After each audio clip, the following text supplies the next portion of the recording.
Hello नमस्कार, मैं हूं जयशांत कुमार और एक बार फिर से मैं अपने यूट्यूब चैनल में आपका स्वागत करता हूं। और जैसा कि हम लोग पढ़ रहे थे इलेक्ट्रिक चार्ज एंड फील्ड, तो आज उसका ही आगे हम लोग पढ़ेंगे। आप देखेंगे कि डाइपोल, अगर कोई डाइपोल रखा है एक्सटर्नल इलेक्ट्रिक फील्ड में, तो उस पर क्या प्रभाव पड़ता है। ठीक है, तो चलिए आज उसका हम लोग देखते हैं। ठीक है, तो जैसे कि टॉपिक क्या है कि dipole in uniform electric field, external लिख देते हैं यहाँ पे, एक्सटर्नल यूनिफॉर्म इलेक्ट्रिक फील्ड। ठीक है, तो इसमें हम लोग को क्या देखना है कि मान लेते हैं कि कोई डाइपोल ऐसे रखा हुआ है, ऐसे डाइपोल है जो कि रखा हुआ है ऐसे, कोई एक्सटर्नल इलेक्ट्रिक फील्ड जो कि ऐसे बाहर की तरफ ऐसे है, इलेक्ट्रिक फील्ड ई है। सही बात है। अब क्या होगा कि इलेक्ट्रिक फील्ड हॉरिजॉन्टल ऐसे दिया हुआ है। सही बात है। तो इलेक्ट्रिक फील्ड हॉरिजॉन्टल ऐसे दिया हुआ है, तो यहाँ पे क्या है, एक निगेटिव चार्ज है, यहाँ पे क्या है, एक निगेटिव चार्ज है, और यहाँ पे एक पॉजिटिव चार्ज है, और एक कनेक्टेड है ऐसे, तभी तो एक डाइपोल है ना। अब क्या हो गया कि अगर एक्सटर्नल फील्ड ऐसे दिया हुआ है हॉरिजॉन्टल राइटवर्ड, तो इस पे किधर फोर्स लगेगा, तो इस पे जो माइनस क्यू है उस पे इधर फोर्स लगेगा। ठीक है, और इस पे इधर फोर्स लगेगा। यानी कि अगर एक्सटर्नल फील्ड ऐसे दिया हुआ है और डाइपोल उसी के अलाइन है, उसी डायरेक्शन में अलाइन है, तो कोई फोर्स नहीं लगेगा, यानी नो नेट फोर्स होगा जीरो। नेट फोर्स क्या हो गया, जीरो। लेकिन हम लोग क्या किए, एक कुरफाती कर दी। कुरफाती इन द सेंस कि हम लोग उसमें इसमें क्या किए कि कुछ टिल्ट कर दिए, जो डाइपोल ऐसे रखा हुआ था वो ऐसे कर दिए। तो क्या इस पे कुछ प्रभाव पड़ेगा, तो जी हाँ पड़ेगा। जैसे ही हम लोग डाइपोल ऐसे रख देंगे, अलाइन ऐसे कर देंगे, तो इस पे एक टॉर्क लगेगा, यानी फोर्स लगेगा, जो कि क्या चाहेगा कि डाइपोल हॉरिजॉन्टल ही हो जाए। तो मेरे को फाइंड करना है कि टॉर्क होगा कितना। तो जो टॉर्क दिया जाता है वो होता है, टॉर्क दिया जाता है वो होता है P क्रॉस E। P यहाँ पे क्या होता है, इलेक्ट्रिक डाइपोल मोमेंट, E क्या है, एक्सटर्नल फील्ड, और क्रॉस प्रोडक्ट है, मीन्स वेक्टर प्रोडक्ट है। अब मेरे को ये रिलेशन फाइंड करना है कि भैया ये आया कहाँ से। तो हम लोग एज्यूम कर लेते हैं, क्या एज्यूम कर लेंगे कि ये जो डाइपोल रखा हुआ है वो ऐसे है। ठीक है, इसको एज्यूम कर लेते हैं कि एक एक्सटर्नल फील्ड ऐसे दिया हुआ था, ऐसे हॉरिजॉन्टल था, और डाइपोल ऐसे अलाइन था। डाइपोल थोड़ा छोटा बना लेते हैं, क्या है, डाइपोल ऐसे है, और डाइपोल ऐसे था माइनस क्यू, और ये था प्लस क्यू। और इलेक्ट्रिक फील्ड क्या दिया हुआ था, इलेक्ट्रिक फील्ड था हॉरिजॉन्टल ऐसे, ये तो एक्सिस बना दिए, इसका मिड पॉइंट है, और इलेक्ट्रिक फील्ड है ऐसे ई, हॉरिजॉन्टल। सही बात है। अब इन दोनों के बीच में हम एक एंगल मान लिए थीटा, जो कि ए बी थीटा होगा। बिल्कुल सही बात। अब बताइए कि जो इलेक्ट्रिक फील्ड ई था वो चार्ज क्यू पे किधर फोर्स लगाएगा, वो चार्ज क्यू पे इधर फोर्स लगाएगा। कितना फोर्स होगा, क्यू इंटू ई। सही बात है। और इस पे लगाएगा ऐसे, क्यू इंटू ई।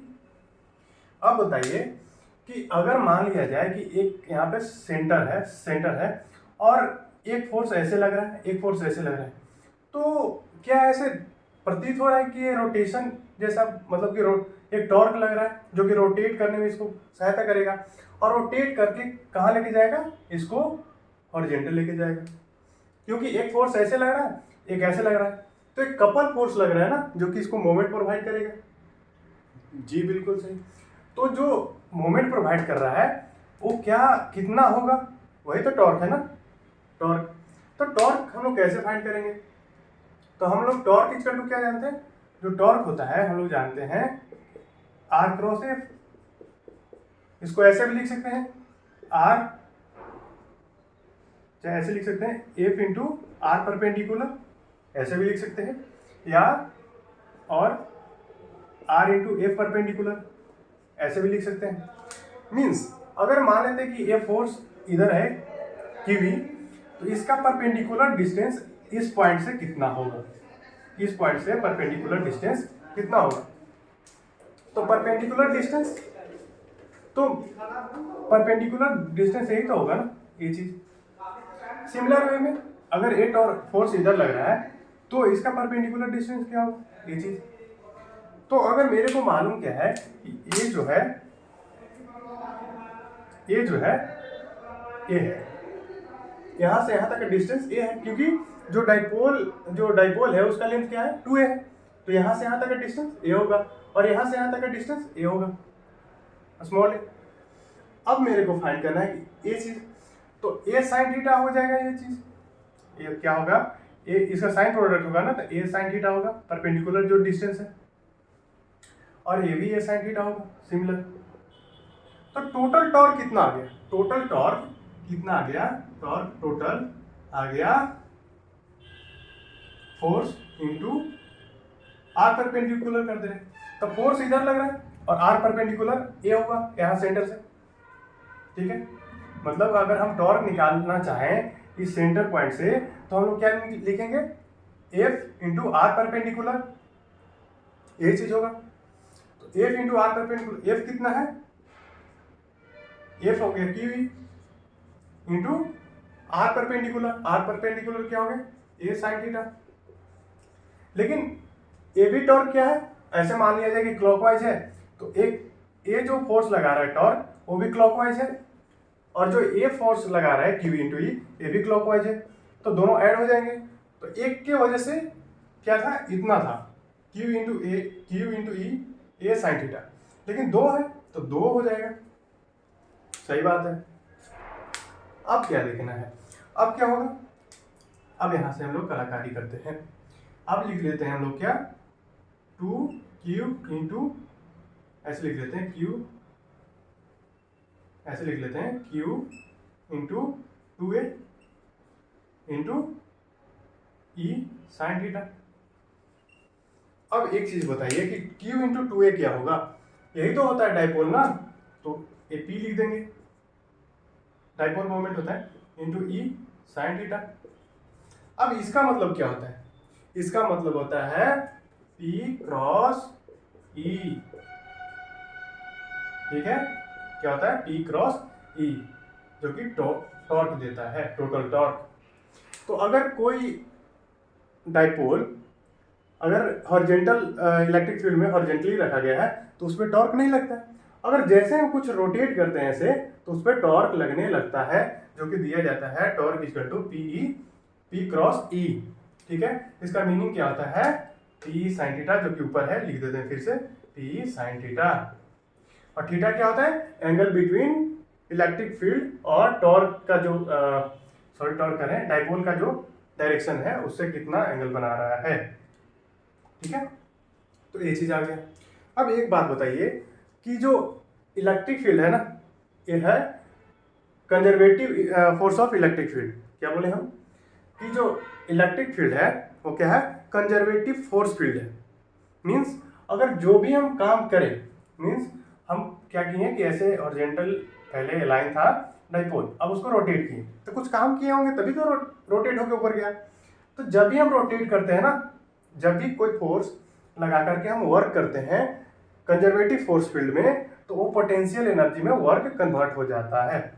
तो अगर टॉर्क हम लगा करके यहाँ पे इस पोजीशन पे लेके आए हैं तो कोई पोटेंशियल एनर्जी आया होगा, पोटेंशियल एनर्जी स्टोर हुआ होगा क्योंकि हम लोग वर्क किए हैं ऐसे। तो जो पोटेंशियल एनर्जी दिया जाता है, पोटेंशियल एनर्जी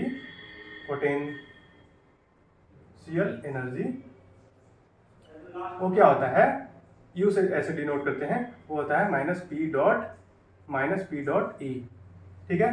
ये डॉट प्रोडक्ट है, ये डॉट प्रोडक्ट है। तो पोटेंशियल एनर्जी ऐसे दिया जाता है, टॉर्क ऐसे लिखा जाता है, ठीक है। तो आपको मतलब दो चीज ध्यान रखना है कि टॉर्क कैसे लिखते हैं, तो वो होता है torque equal to P cross E, और जो पोटेंशियल एनर्जी होता है वो होता है minus of P dot E, ठीक है। जितना भी वर्क करें इस डाइपोल पे अगेंस्ट एक्सटर्नल इलेक्ट्रिक फील्ड, वो क्या होता है पोटेंशियल एनर्जी में कन्वर्ट हो जाता है, बिल्कुल क्लियर। अब छोटा सा न्यूमेरिकल देख लेते हैं, न्यूमेरिकल, ठीक है। अब इसका मीनिंग क्या होता है, इसका पहले मीनिंग क्या होता है, जो पी डॉट ई है वो होता है पी ई कॉस थीटा, क्योंकि डॉट प्रोडक्ट है। डॉट प्रोडक्ट में क्या आता है कॉस थीटा आता है, और थीटा क्या आता है, angle between horizontal electric field, मतलब इलेक्ट्रिक फील्ड और डाइपोल। ठीक है, तो ऐसे हम लोग लिखते हैं। अब एक न्यूमेरिकल देख लेते हैं। ठीक है, तो क्या फाइंड करना है कि find the work done by the external agent. ठीक है, तो एक्सटर्नल एजेंट के द्वारा इस डाइपोल को इस साइड से इस साइड करने में कितना वर्क करना पड़ेगा। ठीक है, तो हम लोग अभी एक चीज जान गए कि क्या होता है कि जो वर्क डन होता है वो चेंज इन पोटेंशियल एनर्जी होता है, ये चीज जानते हैं। लेकिन जो अभी पोटेंशियल एनर्जी हम लोग बात कर रहे थे वो क्या होता है, माइनस ऑफ पी डॉट ई या पी कॉस थीटा लिख सकते हैं। सही बात है। और वर्क डन क्या होगा, चेंज इन पोटेंशियल एनर्जी। तो change in potential means you final potential energy final minus potential energy initial.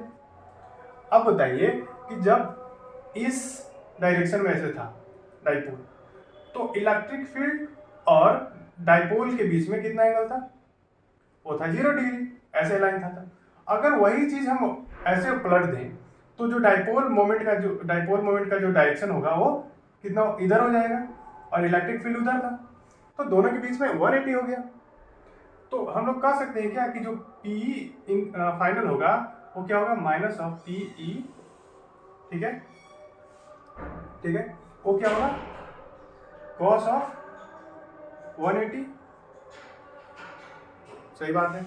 और माइनस ऑफ इनिशियल वाला क्या होगा, तो minus of P E cos of 0 degree, ये चीज होगा। अब यहां से कैलकुलेट करके बताइए कि कॉस ऑफ 180 क्या होता है, कॉस ऑफ 180, कॉस 0 का मान क्या होता है 1, लेकिन कॉस 180 का मान होता है -1, ये चीज ध्यान में रखना है। तो यहाँ पे क्या होगा, माइनस पी ई। ठीक है, और कॉस 180 का मान क्या होगा, -1, और माइनस ऑफ, और माइनस माइनस प्लस हो गया तो प्लस लिख देते हैं, और पी ई कॉस 0 का मान 1। ठीक है, अब क्या हो गया, माइनस ऑफ पी इंटू -1, तो ये हो गया पी, और यहाँ पे पी है यानी कि 2 पी ई आ जाएगा आंसर, जो कि नेट वर्क डन होगा। तो ये सिंपल सा क्वेश्चन है। ठीक है, अब देखते हैं आगे हम लोग चलते हैं। ठीक है, तो ये ऐसा सिंपल सा क्वेश्चन पूछा जाता है कि नेट वर्क डन कितना होगा जब हम डाइपोल को, अभी हम क्या किया 180 घुमा दिए, कोई बोले कि नहीं हम 360 घुमा देंगे, कोई बोले कि 90 घुमा देंगे। तो ऐसा वर्क डन हम लोग वर्क डन कैलकुलेट कर सकते हैं। ठीक है, अब आगे चलते हैं। अब एक नया टॉपिक आता है यूनिफॉर्म चार्ज डिस्ट्रीब्यूशन। ठीक है, तो उसमें क्या होता है वो चीज़ देखते हैं। जैसे क्या बोल रहे हैं कि कंटिन्यूअस चार्ज डिस्ट्रीब्यूशन, उसमें पहला आ रहा है कि लीनियर चार्ज डिस्ट्रीब्यूशन, फिर सेकेंड आ रहा है surface charge density, linear charge density और सरफेस चार्ज डेंसिटी और वॉल्यूम चार्ज डेंसिटी। अब ये होता क्या है, जो लीनियर चार्ज डेंसिटी है वो लेमडा से डिनोट करते हैं। ठीक है, लेमडा से ऐसे लिखते हैं। इसका मतलब क्या होता है कि मान लेते हैं कि कोई ऐसे लाइन है, ठीक है, उस पर हम लोग चार्ज दे दिए और ए लेंथ का ये लाइन है, ए लेंथ का लाइन है। ठीक है, और इस पर हम लोग चार्ज दे दिए क्यू। ठीक है, और जो चार्ज है ऐसे डिस्ट्रीब्यूट हो गया यूनिफॉर्मली। ठीक है, तो इस पे जो क्या होगा, चार्ज पर यूनिट लेंथ होगा ना, वही होगा लेमडा। क्या होगा, लेमडा क्या होगा, चार्ज पर यूनिट लेंथ, यानी Q अपॉन L। ठीक है, सही बात है। और वही सरफेस चार्ज डेंसिटी में क्या हो गया, इसको सिग्मा से डिनोट करते हैं, इसको लेमडा से डिनोट करते हैं। सरफेस चार्ज डेंसिटी का मतलब कि मान लेते हैं कोई ऐसे प्लेट था, ठीक है, कोई ऐसे प्लेट था, इस पे हम जो एरिया था प्लेट का वो ये था। ठीक है, इस पे हम लोग क्यू चार्ज दे दिए, क्यू चार्ज जो कि यूनिफॉर्मली डिस्ट्रीब्यूट हो गया। क्या हो गया, यूनिफॉर्मली डिस्ट्रीब्यूट हो गया ओवर द सरफेस। ठीक है, सरफेस पे पूरा डिस्ट्रीब्यूट हो गया ऐसे। ठीक है, तो जो चार्ज पर यूनिट क्या होगा, सरफेस एरिया होगा सिग्मा, जो कि कहते हैं हम लोग सरफेस चार्ज डेंसिटी। उसको क्या लिखते हैं, सिग्मा से, जो कि क्या होगा क्यू अपॉन एरिया। ठीक है, यानी कि charge per unit surface area. वही अगर मान लेते कि इसमें वॉल्यूम चार्ज डेंसिटी में कि कोई एक वॉल्यूम ऐसे था, ऐसे कोई क्यूब है, ठीक है, सही बात है, और इसमें हम लोग को चार्ज दे दिए जो कि डिस्ट्रीब्यूट हो गया इन द बल्क, मतलब कि इसके वॉल्यूम में डिस्ट्रीब्यूट हो गया यूनिफॉर्मली, ठीक है, और इस पे क्यू चार्ज दिए थे और इसका वॉल्यूम था भी। तो जो वॉल्यूम चार्ज डेंसिटी होता है उसको रो से डिनोट करते हैं, इसको क्या पढ़ते हैं, RHO, रो, RHO, ठीक है, इसको कहते हैं सिग्मा, ठीक है, सिग्मा मैन नहीं, सिग्मा सिर्फ। तो इसको हम लोग जो रो है उसको लिखते हैं हम लोग क्या, Q अपॉन V। तो ये टर्म हमेशा यूज होगा, जो रो है, सिग्मा है, लेमडा है, ये क्वेश्चन के फॉर्म में ऐसे लिखा हुआ रहता है, जो कि स्टैंडर्ड हम लोग यूज कर लेते हैं कि लेमडा जो है लीनियर चार्ज डेंसिटी है, कुछ भी मतलब दिया रह सकता है लेकिन वहाँ पे लिखा होगा। लेकिन अगर जनरली लेमडा दे दिया, सिग्मा दे दिया, रो दे दिया, तो हम लोग को समझ जाना चाहिए कि सिग्मा किसके बारे में कह रहा है, लेमडा किसके बारे में कह रहा है और रो किसके बारे में कह रहा है, ठीक है।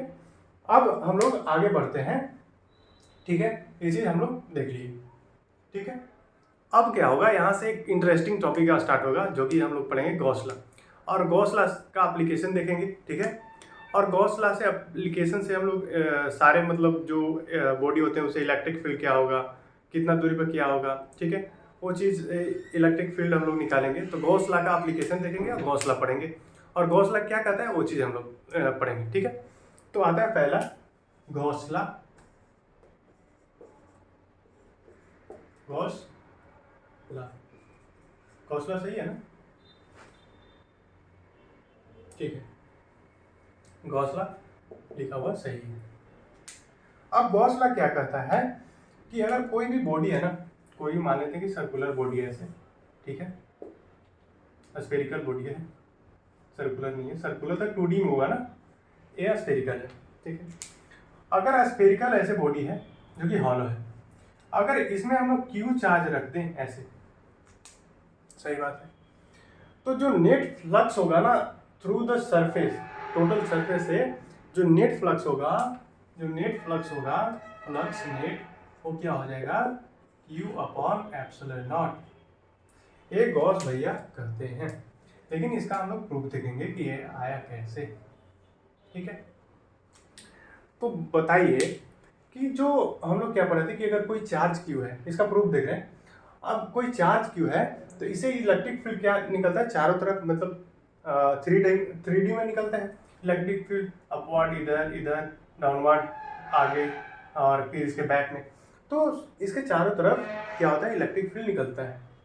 तो मान लेते हैं कि कोई सरफेस यहाँ पे छोटा सा सरफेस ds मान लेते हैं, ठीक है, ठीक है भैया, एक एकदम बिंदु सा, एकदम बूंदा सा मान लिए ds सरफेस। तो बताइए कि जो इलेक्ट्रिक फील्ड होगा वो क्या होगा, यहाँ से ऐसे बाहर की तरफ होगा, ऐसे हम लोग ds मान लिए ना। अब इलेक्ट्रिक फील्ड क्या होगा, इससे बाहर की तरफ ऐसे जाएगा, और उसका जो सरफेस वेक्टर है, ठीक है, एरिया वेक्टर है वो भी इस तरफ है, सही बात है। तो जो फ्लक्स हम लोग लिखते हैं, अगर ds d लिख लें, छोटा सा फ्लक्स, वो क्या होगा, वो हो जाएगा इलेक्ट्रिक फील्ड, मान लेते हैं कि यहाँ पे E है, तो इलेक्ट्रिक फील्ड क्या होगा, E into ds cos of zero. क्यों जीरो, क्योंकि जो ds वेक्टर है मीन्स एरिया वेक्टर उसी डायरेक्शन में है, इलेक्ट्रिक फील्ड भी उसी डायरेक्शन में है इस चार्ज के द्वारा, ऐसा कुछ है, सही बात है। तो अगर cos जीरो का मान क्या होता है 1, तो हम लोग यहाँ पे क्या लिख देंगे, E इंटू ds ओनली, ये हो गया d फाई, ठीक है। अब क्या करेंगे कि इसको इंटीग्रल कर देंगे, क्यों, क्योंकि ये छोटा सा के लिए हम लोग लिखे, अब पूरा टोटल सरफेस एरिया के लिए लिख लेंगे, तो क्या होगा, जो सरफेस इंटीग्रल होता है ना उसको ऐसे हम लोग डिनोट करते हैं, सरफेस इंटीग्रल को ऐसे डिनोट कर दिए। अब बताइए कि सभी पॉइंट पे इलेक्ट्रिक फील्ड तो कांस्टेंट होगा, क्योंकि डिस्टेंस क्या हो गया, रेडियस r हो गया, तो r तो कांस्टेंट हो गया, तो इलेक्ट्रिक फील्ड तो सभी पॉइंट पे कांस्टेंट हो गया।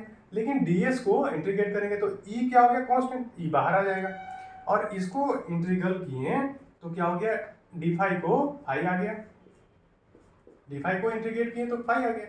अब E बाहर आएगा और ds अंदर आ जाएगा। अब एक चीज बताइए कि जो छोटा छोटा सा हम लोग जब सरफेस एरिया लिखते हैं ऐसे मतलब जोड़ दें तो स्फीयर का टोटल सरफेस एरिया आ जाएगा। तो स्फीयर का टोटल सरफेस एरिया क्या होता है 4πr²। तो जो ds होगा वो क्या हो जाएगा 4πr²। तो यहाँ पे हम लोग क्या लिख देंगे अब लिख देंगे E इंटू 4πr²। सही बात है, ठीक है। अब E बताइए कि E कितना होगा। यहाँ से r डिस्टेंस है, रेडियस अगर r दिया हुआ है, रेडियस क्या है r है, तो इलेक्ट्रिक फील्ड इस पॉइंट से मीन्स इस चार्ज के द्वारा इस पॉइंट पे इलेक्ट्रिक फील्ड कितना होगा।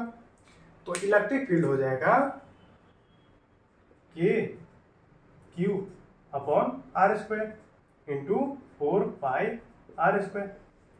अब q जो k है उसके जगह पर हम लोग क्या लिख सकते हैं 1/4πr², सॉरी 1/4πε0 लिख सकते हैं k की जगह पे, ऐसे लिख सकते हैं ना। अब बताइए कि जो r² है वो r² से गया, 4π से गया। अब क्या बच गया q अपॉन एप्सिलॉन नॉट, ठीक है। तो क्या हो जाएगा q अपॉन एप्सिलॉन नॉट, यानी कि जो नेट फ्लक्स होगा, ठीक है, in the close surface area, वो क्या हो जाएगा अगर चार्ज उसमें q है तो वो क्या हो जाएगा q अपॉन एप्सिलॉन नॉट। तो एक गॉस लॉ प्रूफ हो गया। सही बात है। अब गॉस लॉ से रिलेटेड हम लोग पॉइंट देखेंगे जो इंपॉर्टेंट पॉइंट होगा, ठीक है। तो तब तक इसको लिख लीजिए कैसे हम लोग सॉल्व किए, ये थोड़ा सा ध्यान में रखना है। पहले क्या किए छोटा सा एलिमेंट ले लिए, फिर क्या किए छोटा सा एलिमेंट के लिए देख लिए कितना फ्लक्स पास हो रहा है। अब टोटल फ्लक्स के लिए हम क्या किए इसको इंटीग्रल कर दिए, मतलब इंटीग्रेट कर दिए और टोटल फ्लक्स आ गया। और टोटल फ्लक्स आ गया तो ई तो कांस्टेंट होगा ओवर द सर्कमफेरेंस, ऐसे कर सकते हैं, ठीक है। तो ई तो कांस्टेंट आ गया, तो कांस्टेंट हो गया तो बाहर आ गया। अब डीएस को इंटीग्रेट किए तो क्या आ गया, डीएस क्या होता है टोटल सरफेस एरिया ऑफ क्या एक स्फीयर, तो होता है 4πr²।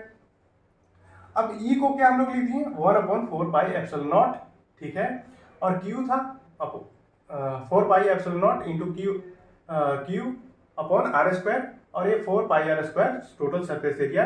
यहाँ से कट के आ गया क्या 4π से 4π गया, r² से r² गया, क्या बच गया q अपॉन एप्सिलॉन नॉट। तो क्या लिख दिए q अपॉन एप्सिलॉन नॉट, ठीक है।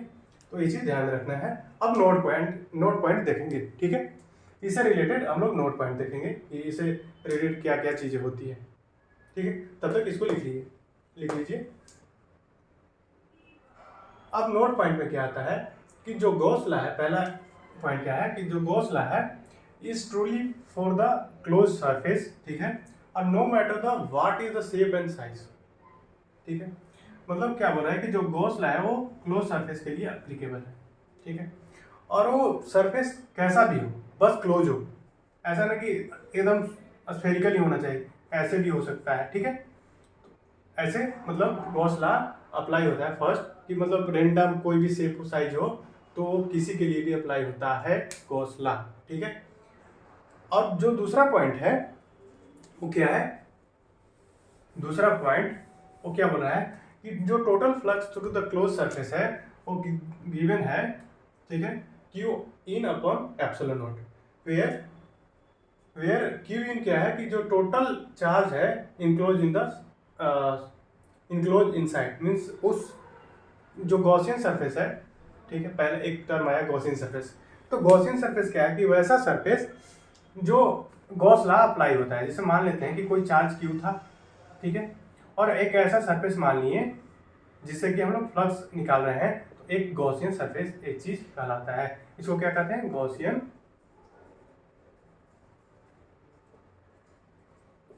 सरफेस, ठीक है, इसको गॉसियन सरफेस कहते हैं। तो जो गॉसियन सरफेस के इनक्लोज जितना टोटल चार्ज होता है वो होता है क्यू इन, और वो टोटल फ्लक्स क्या हो जाता है Q in upon epsilon not, ठीक है।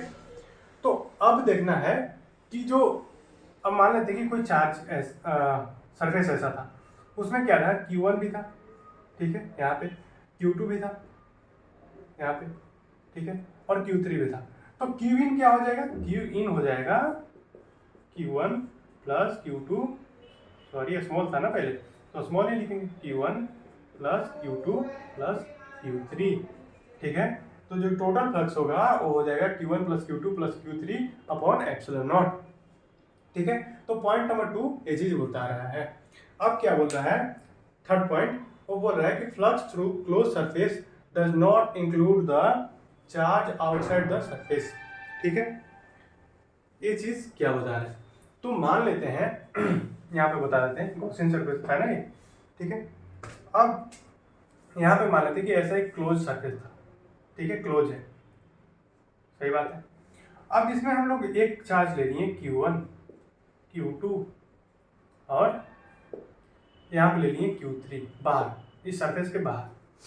तो जो net flux through this surface होगा वो हो जाएगा Q1 plus Q2 by epsilon not. अब Q3 को क्यों इंक्लूड नहीं किए, तो ऐसा होता है, जो आउटवर्ड चार्ज है इस सरफेस के बाहर जो चार्ज है उसके द्वारा जो फ्लक्स हो जाता है वो कैंसिल आउट हो जाता है, एक हाफ आ जाता है निगेटिव में, हाफ आ जाता है पॉजिटिव में, तो वो चीज आपस में कैंसिल कर देते हैं। जो net flux through the surface आता है वो charge enclose upon epsilon not आता है, ठीक है। तो थर्ड पॉइंट यही चीज बता रहा है, तो इतना हम लोग को ध्यान में रखना है। और एक फोर्थ पॉइंट हम लोग कह सकते हैं कि एक सरफेस लेते हैं उसको क्या कहते हैं, गॉसियन सरफेस कहते हैं, ठीक है। तो गॉसियन सरफेस एक थोड़ा सा टर्म ध्यान में रखना है, ठीक है।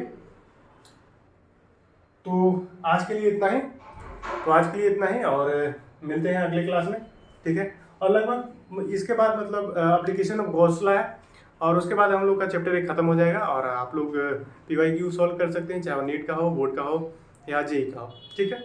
तो तब तक मिलते हैं, ठीक है, धन्यवाद।